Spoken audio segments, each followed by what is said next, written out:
for me, Brady did not solidify himself as the GOAT until 28-3. Because after them first three, That's where we disagree. But here's my the thing. bad. I was just fixing my camera. camera. Okay. After them first three, he went on a 10-year drought, not winning. Even though he made some, he underperformed in them. And then he was losing to like Joe Flacco when Joe Flacco only threw 10 passes and just kind of all that. And then he got back. He beat Legion of Boom, which I gave him. That's when I was like, okay, you back in this convo. And 28-3 kind of stamped it like, okay, yeah, no, you're the GOAT. Well, there's no more questioning me.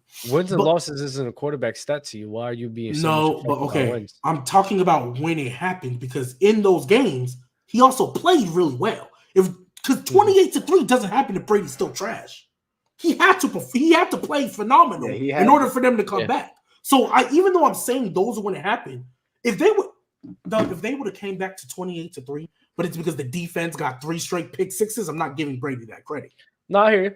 So you know what I mean? So that's why that's why the 2020 Bucks run, like people would be like, "Oh yeah, Brady really proved himself in 2020." Yeah, no, I don't. Yeah, exactly. I'm with you. If you're one of those people that say you're one of the biggest idiots I've ever met in my life, because Brady in that postseason run was mid. Even Brady that year, the Bucks were a mid team the whole entire year. And I'm with you, Doug. Let's not praise Brady. Brady should have been stamped not in 2018, not in 2020. He should have been stamped probably.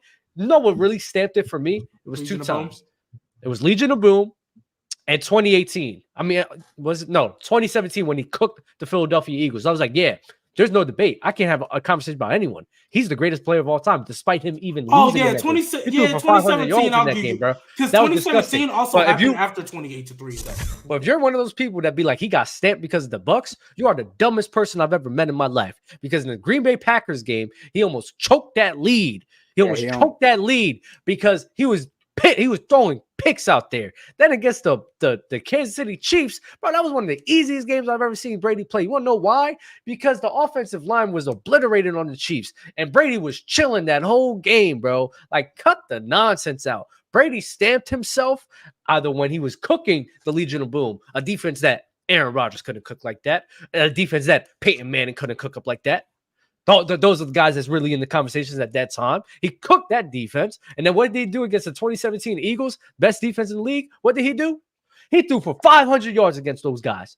So, yeah, that's what really stamped for me. That's what moved me. And 2016 was, you could say, was a needle mover for me. 2018 is crazy. I don't care. But 2014 is what really stamped it for me, where like, yeah, he's the greatest player of all time. But when I knew it was no debate, when I knew there was no debate between anybody, was what happened in 2017. That's when I knew there was nothing at all. So you thought it was still a debate after 28-3? I think so. I think some people, I think they would be wrong. I think some people could try to sit here and have an argument for like other guys like Joe, but I'm not gonna lie. It was really only Joe at that time. Yeah, at that time. Because I think Joe had like crazy and remarkable comebacks too, had a great postseason run as well. But bro, once 2017 happened, I was like, yeah, I don't see any other quarterback ever doing that in NFL history, doing all of these things that he did in a 4-year time frame. He did that in 4 years. He cooked the Legion of Boom defense. He came back 28-3, and he threw for 500 yards in 4 years. That's fucking crazy. That peak of Brady was basically Mahomes' start to his season. Yeah. Basically. Yeah. So that's when, but now Mahomes is there. And even, I'm not going to lie, I'm even kind of convincing myself, because even now just talking about it, the fact that Brady was able to do that, if people still think that Brady at his best is better than Mahomes, I'm not mad at it. I get it. What he did in that 4-year stretch at his best was one of the craziest things I've ever seen from anyone do. That's why there's no debate between the two. It's Brady and Mahomes, and there's no one else. And the reason why I give Brady, the main reason, not only was it 28-3, people sometimes forget Gronk didn't play that game. I know. Julian Edelman and Chris Hogan. Bro. That's why to me that was the one that stamped it. Because I was like, Legion of Boom, even though it's nasty, I'm gonna be real. Legion of Boom was always like, I'll give you that because you still dropped 28 on them, but you should have lost. But I'm gonna give it to you. 28-3, I was like, yeah, no questions. Bro. It's just he's one of the craziest people I've ever seen play the game, bro. It's crazy.